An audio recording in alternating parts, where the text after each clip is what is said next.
Hey everyone, welcome to today's Explainer. I am absolutely thrilled you're here with us as we unpack the critical events shaping our world today. So, we're looking at the Global News Digest for August 6, 2026, and let me tell you, today's updates are a really fascinating study in contrasts. On one hand, we're seeing high-stakes international friction, shifting borders, and intense geopolitical standoffs. But simultaneously, we're witnessing some truly historic medical breakthroughs that could literally change the future of global health.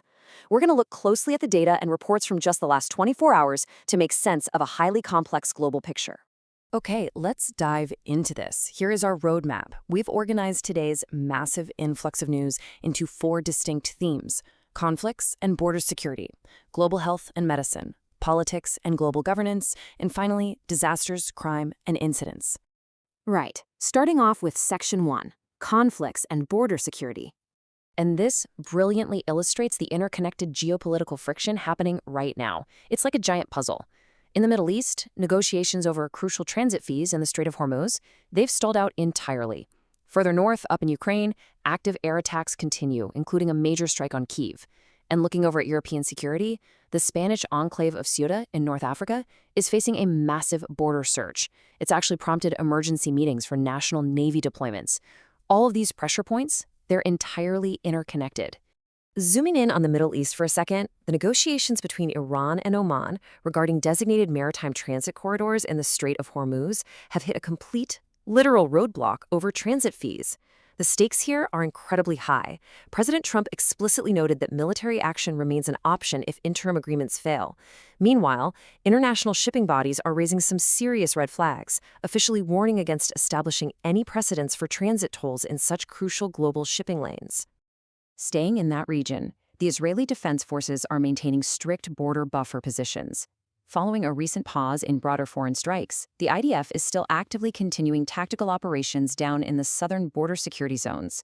Their stated objective is clear and immediate: absolutely prevent any militant reorganizations in the area during this pause. Shifting gears to the Russo-Ukrainian war.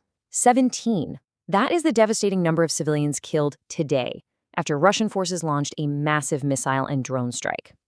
This barrage specifically targeted Ukraine's capital, Kyiv, causing widespread fires near critical rail infrastructure. It's a stark, heavy number that really grounds all this high-level geopolitical strategy into the very real human cost of the conflict. And as you'd expect, that devastating strike leads directly to this next development. The cause and effect here is immediate. Following Ukraine's air defense struggles during those recent missile barrages, President Zelensky held an urgent meeting with British Defense Secretary Wes Streeting. The main item on the agenda? Issuing urgent appeals for more U.S.-made Patriot air defense systems and allied interceptors. For Kyiv, getting these deliveries accelerated to close the vulnerabilities in their airspace is for sure the absolute top priority. All right, we've just covered a lot of heavy, complex ground regarding international security and physical borders. But it begs a critical question, one I really want you to think about as we transition to our next topic. While nations battle over borders, what is happening on the biological front? Because let's face it, while geopolitics shift by the minute, biology absolutely doesn't respect borders at all. Which brings us to Section 2, Global Health and Medicine. 49, that is the massive number of health zones across 5 different provinces in the Democratic Republic of the Congo that are now affected by the Bundibugyo Ebola outbreak. According to confirmations today from the World Health Organization and local authorities, this rapid geographic spread is highly significant. It officially makes this the largest recorded Ebola outbreak in the country's entire history. Now, what's really interesting about this slide is how we're seeing historic leaps in medical science happening right alongside these crises. Over in the US, the FDA just officially approved the country's first mRNA-based influenza vaccine, developed by Moderna specifically for folks aged 50 and older. This is a massive shift in how we'll handle seasonal viruses moving forward.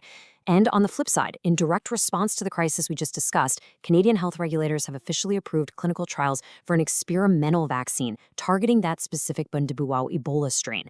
To have this monumental milestone in emergency response research happening right as the outbreak peaks, it's absolutely crucial. Let's move on to Section 3, politics and global governance. Let's see how this builds, because in the United States, a fascinating political chain reaction is unfolding.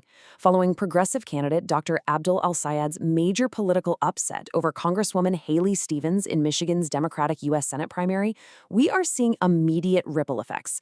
Specifically, because of that outcome, AIPAC leadership signaled it's now weighing a multi-million-dollar campaign to support the Republican candidate Mike Rogers in the November general election.